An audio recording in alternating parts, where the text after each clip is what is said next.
Hello दोस्तों, welcome to all of you my YouTube channel. I hope सारे लोग आप ठीक होंगे। ठीक है, जो अपना पहला पेपर जो है बोर्ड एग्जाम में, वो पहला पेपर जो है अपना वो हिंदी का है। ठीक है, सारे बच्चों को पता है। ठीक है, तो मैं आपको उससे ही रिलेटेड एक मॉडल पेपर लेके आया हूं जो 40 नंबर का 100% इसमें से ही आने वाला है बोर्ड एग्जाम में। ठीक है, तो कक्षा 10th विषय हिंदी। ठीक है, पहला पेपर जो है हिंदी का ही है। ठीक है, तो आपको ये पेपर दे देगा एग्जामिनर।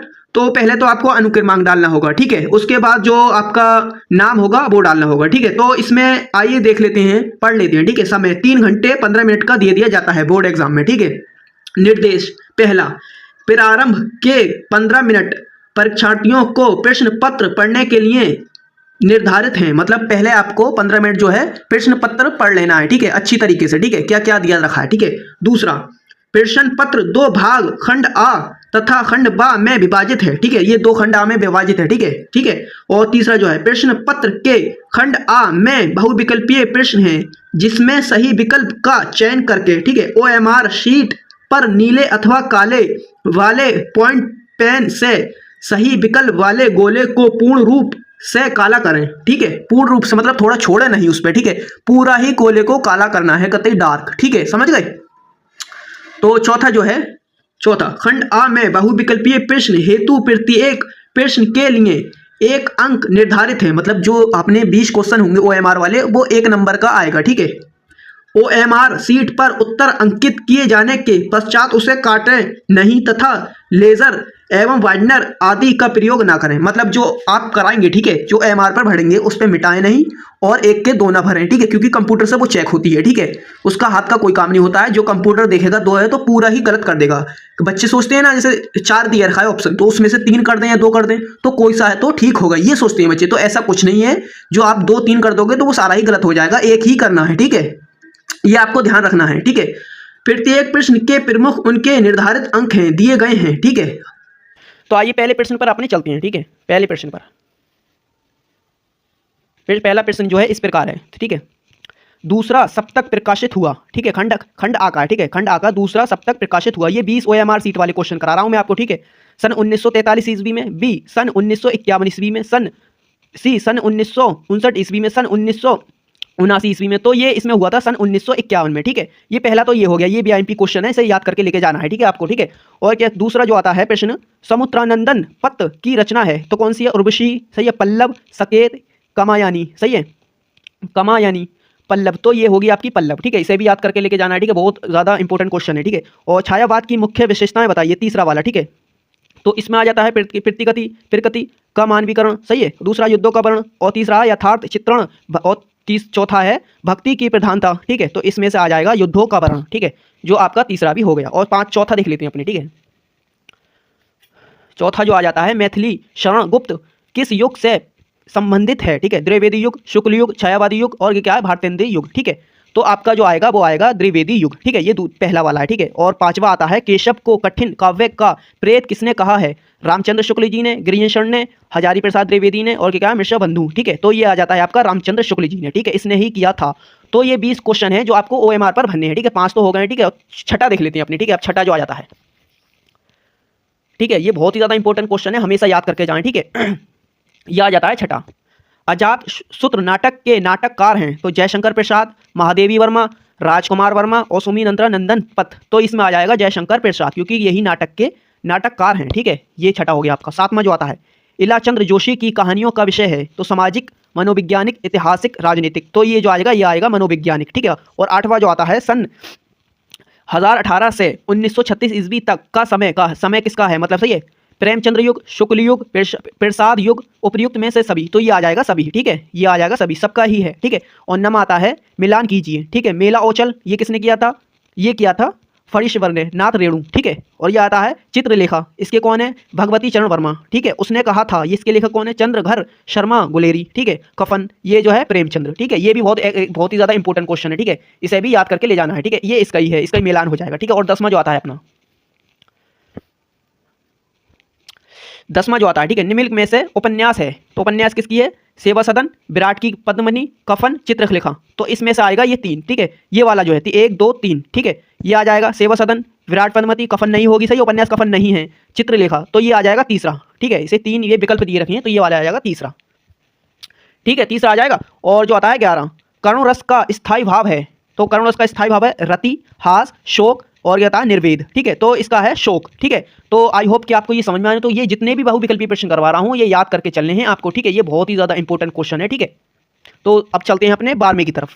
ओके, तो दोस्तों अब जो आता है ये आता है 12वां। ठीक है, 12, ठीक है 12वां। सोहत ओढ़े पीठ पट श्याम सलोने गात, मनो नीलमणि शेल पर आपत सर्रियों प्रभात। उपर्युक्त पंक्तियों में से कौन सा अलंकार है? ठीक है, उपमा अलंकार, ठीक है, उत्प्रेक्षा अलंकार, रूपक अलंकार, सुलेश अलंकार। तो ये होगा उत्प्रेक्षा अलंकार। ठीक है, ये वाला। ठीक है, ये वाला जो है ये वाला अलंकार। ठीक है, और 13 जो आता है 13वां आता है, यह एक समांतरित छंद है, इसमें 4 चरण होते हैं, प्रत्येक चरण में 11-13 के विराम से 24 मात्राएं होती हैं, किस छंद का लक्षण है? तो ये जो है सोढ़ा, रोला, चौपाई, दोहा। तो ये आएगा रोला। ठीक है, ये वाला भी कंप्लीट हो गया। ठीक है, ये जो है इंपॉर्टेंट क्वेश्चन है। ठीक है, और 14वां जो आता है वो आता है ये।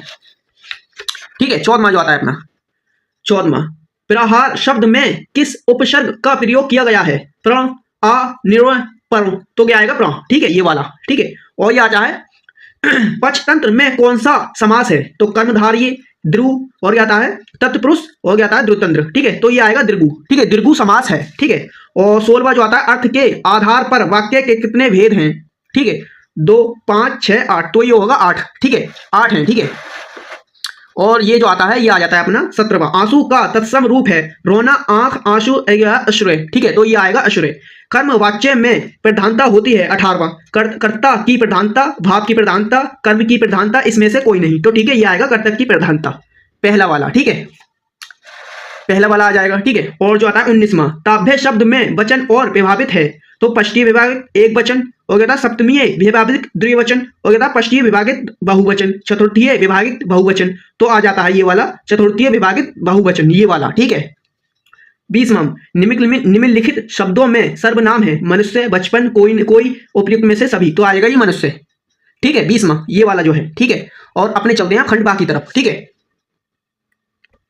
तो दोस्तों ये आ जाता है खंड बा। ठीक है, निम्नलिखित गद्यांश पर आधारित 3 प्रश्नों का उत्तर दीजिए। मतलब ये होंगे 3 प्रश्न, देखो उपयुक्त। ठीक है, ये वाले 3, इनका उत्तर देना है जो आपको। ठीक है, तो ये बोर्ड एग्जाम में ऐसा ही दे देगा आपको। ठीक है, तो ये फुल मैंने यूट्यूब पर वीडियो सर्च कर लेना, उस पर आ जाएगा। ठीक है, क्योंकि इसमें कराऊंगा तो बहुत देर हो जाएगी, इसलिए इस पर ही देख लो निमित्त। ठीक है, तो इसका क्या आ जाता है, इसने उपन्यास मतलब संदर्भ किसका है? ये डॉक्टर राजेंद्र प्रसाद जी का। ठीक है, तो ये आप समझ लो, डॉक्टर राजेंद्र प्रसाद जी के चैप्टर में से दिया गया है। 6 नंबर का क्वेश्चन है। ठीक है, 6 नंबर का क्वेश्चन है। ठीक है, तो यहाँ पर सारा कुछ मैं यूट्यूब पे सिखा दिया है मैंने। ठीक है, उस पर सर्च कर लेना। ठीक है, अथवा करके ये दे देता है आपको, मतलब ये नहीं होता है तो ये वाला कर लो। ठीक है, हिंदी में प्रगतिशील साहित्य का निर्माण हो रहा है, उसके निर्माता यह समझ रहे हैं कि उनके साहित्य में भविष्य का गौरव निहित है।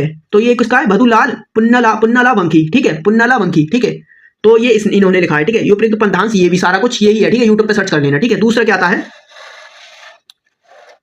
दूसरा आता है निम्नलिखित पद्यांश पर आधारित 3 प्रश्नों के उत्तर दीजिए। ठीक है, तो मोर पखा सिर ऊपर रखियो, गुज की माल गरे पाहियो रोगी, ओढ़ पितंबर ले लकुटी वन गोधन गौरवन संग फिरोगी, भक्तो सोही मेरो रसबान सो तेरे कहे सब स्वाग करोगी, या मुरलीधर की आधरान धरी अधरा ना धरोगी। ठीक है, ये भी संदर्भ है, रचयिता रस खान ने लिखा है। ठीक है, ये रस खान का है, रस खान चैप्टर में से दिया गया है। ठीक है, ये सारा कुछ आपको याद करना है। ये संदर्भ प्रश्न लिखे, उपयुक्त पद्यांश का संदर्भ लिखिए। ठीक है, ये भी बोर्ड एग्जाम में 100% पूछा गया है। 2026 में पूछा गया था। ठीक है, ये 25 में पूछा गया था। ठीक है, तो आइए चलते हैं 3 की तरफ, प्रश्न 3 की तरफ। ठीक है,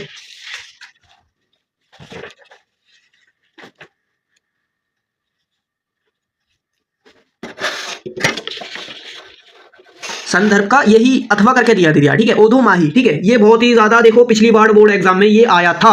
ठीक है, ओधो माही। ठीक है, ओधो मोही व्रज बिसरत नाही, ये सूरदास का है। ये 100% बोर्ड एग्जाम में पूछा गया है 2-3 बार। ठीक है, बहुत ही ज्यादा आता है, हर बोर्ड एग्जाम में ये पूछा जाता है, ये जरूर याद करके लेके जाएं। ठीक है, ओधो माही वाला। ठीक है, उपयुक्त पद्यांश का संदर्भ लिखिए। ठीक है, रेखांकित अंशों की व्याख्या कीजिए, मतलब इसकी व्याख्या करनी होगी आपको। ठीक है, वो यूट्यूब पे सारा कुछ सिखा दिया गया है। ठीक है, उसमें देख लेना आप। ठीक है, और तीसरा जो आता है, ठीक है, तीसरा देखो बच्चों, तीसरा क्या आता है? प्रश्न दिए गए संस्कृत पद्यांश में से किसी एक का संदर्भ साहित्य हिंदी में अनुवाद कीजिए। मतलब हिंदी में अनुवाद करना है इसका। यही नगरी विविध धर्माणा संगम स्थली। ठीक है, ये जो है यहाँ से लेते हैं। ठीक है, ये भी हिंदी का अनुवाद यूट्यूब पर वीडियो देख लेना। ठीक है, ऐसे कराऊंगा तो बहुत ज्यादा समय लगेगा। ठीक है, आप तो बस ये मॉडल पेपर देख लो मेरा। ठीक है, अथवा करके ये देता है, इसमें से एक जरूर याद कर लें। ठीक है, आप इनमें से ही एक पूछा जाएगा बोर्ड एग्जाम में। ठीक है, असमांग संस्कृति, सदा गतिशीलता, प्रकृति, ये वाला याद कर लें, ठीक है। इसमें से एक कर लें दोनों में से, ठीक है।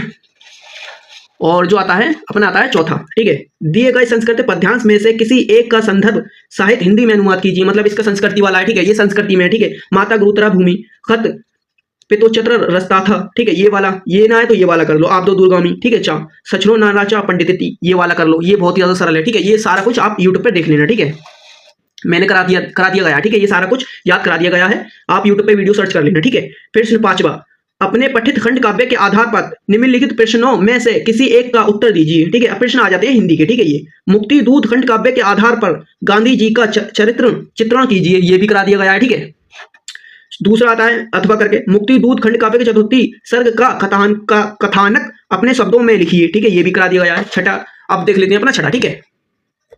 छठा आ जाता है ज्योति जवाहर खंड काव्य की कथा वस्तु संपेक्ष में लिखिए, ये भी करा दिया गया है। सारा कुछ ये करा दिया गया है, ठीक है। ज्योति जवाहर खंड काव्य के आधार पर जवाहरलाल नेहरू का चरित्र चरण कीजिए, ठीक है। ये भी करा दिया गया है। सेकंड, दूसरा, पहला अथवा, ठीक है। मेवाड़ मुकुट खंड काव्य के द्वितीय सर्ग लक्ष्मी का सारांश लिखिए, ठीक है। अथवा मेवाड़ मुकुट खंड काव्य के आधार पर दौलत का चित्रण चरण कीजिए, ठीक है। सेकंड, और खा जो आ जाता है अपना, ये आ जाता है, ठीक है। गा के बाद खा आ जाता है, ठीक है। ख, अगर पूजा खंड काव्य की कथा वस्तु संपेक्ष में लिखिए, ठीक है। ये अथवा करके आ जाता है। अगर पूजा खंड काव्य के आधार पर युधिष्ठिर का चित्रण कीजिए, ठीक है। और आ जाता है जय सुभाष खंड काव्य के आधार पर नायक का चित्रण कीजिए, ठीक है। ये भी आ जाता है, ठीक है। सेकंड आ जाता है जय सुभाष खंड काव्य के प्रथम सर्ग का कथानक लिखिए, ठीक है। ये भी आ जाता है। मृत भूमि के लिए खंड काव्य के संकल्प सर्ग का सारांश लिखिए, ये भी करा दिया गया है, ठीक है। सारा कुछ करा दिया गया है, आप याद करके लिखना, ठीक है सर। और क्या जाता है जय सुभाष खंड काव्य प्रथम सर्ग का कथानक लिखिए, ठीक है।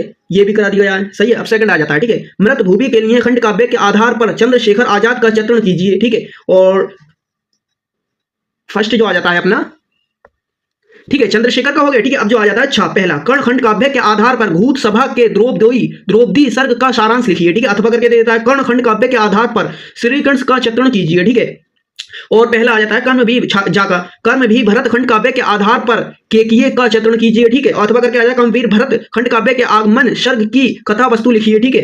और जाता है दुमुल खंड काव्य के आधार पर लक्षण का चित्रण कीजिए। अथवा करके आता है दुमुल खंड काव्य के राम मिलन का सौमित्र का उपचार सर्ग की कथा संपेक्ष में लिखिए, ठीक है। ये भी आ जाता है। और छठा जो आता है अपना लेखक, मतलब कौन से लेखक, ठीक है। दिए गए लेखकों में से किसी एक का जीवन परिचय देते हुए उनकी एक प्रमुख रचना का उल्लेख कीजिए, मतलब ठीक है। डॉक्टर राजेंद्र प्रसाद, रामधारी सिंह दिनकर, आचार्य रामचंद्र शुक्ल जी, ये तो बहुत ही ज्यादा बोर्ड एग्जाम में पूछे जाते हैं हर बार, ठीक है। इन्हें याद करके ले जाना है आपको, ठीक है। अब देख लेते हैं अपना लास्ट वाला, ठीक है। तो दोस्तों लास्ट वाला जो आ जाता है वो है खा, दिए गए कवियों में से किसी एक का जीवन परिचय देते हुए उनकी एक प्रमुख रचना उल्लेख कीजिए, ठीक है। तो आ जाता है पहला बिहारी लाल, दूसरा सूरदास, तीसरा मैथिली शरण गुप्त, ठीक है। इनमें से एक कर लेना है। ये बहुत ज्यादा जो जीवन परिचय है वो तो ये समझो आप यही याद करके ले जाना, इसमें से ही एक आ जाएगा, ठीक है। तो यही बिहारी लाल का कर लेना, सूरदास का कर लेना, ठीक है। हो सके तो ये वाला भी कर लेना क्योंकि बोर्ड एग्जाम में दे देता है, 5 नंबर का आता है, ठीक है। उनका एक एक रचना लिखनी होती है, प्रमुख रचना, ठीक है। तो आइए आप 7वां देख लेते हैं।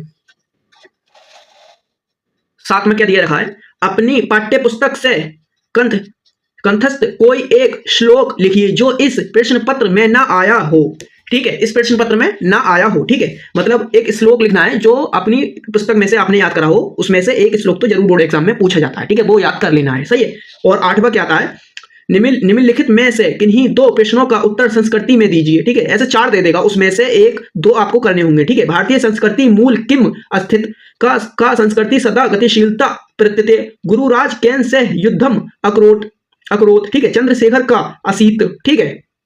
ये इसमें से आपको 2 कर लेने हैं, ठीक है। बोर्ड एग्जाम में 100% पूछा जाता है ये भी, क्योंकि आया है 2023 में आया था, ठीक है ये, ठीक है। और नमा जो आ जाता है वो आ जाता है ये निम्नलिखित में से किसी एक, ठीक है, किसी एक विषय पर निबंध लिखिए, ठीक है। शब्द तो ये जो आ जाता है 200 वर्ड्स का लिखना है, ठीक है। 200 वर्ड्स का, ठीक है, निबंध लिखना है। ये 7 नंबर का पूछा जाता है, ठीक है, बोर्ड एग्जाम में, ठीक है। तो ये से भी याद करके लेके आ जाए, ठीक है।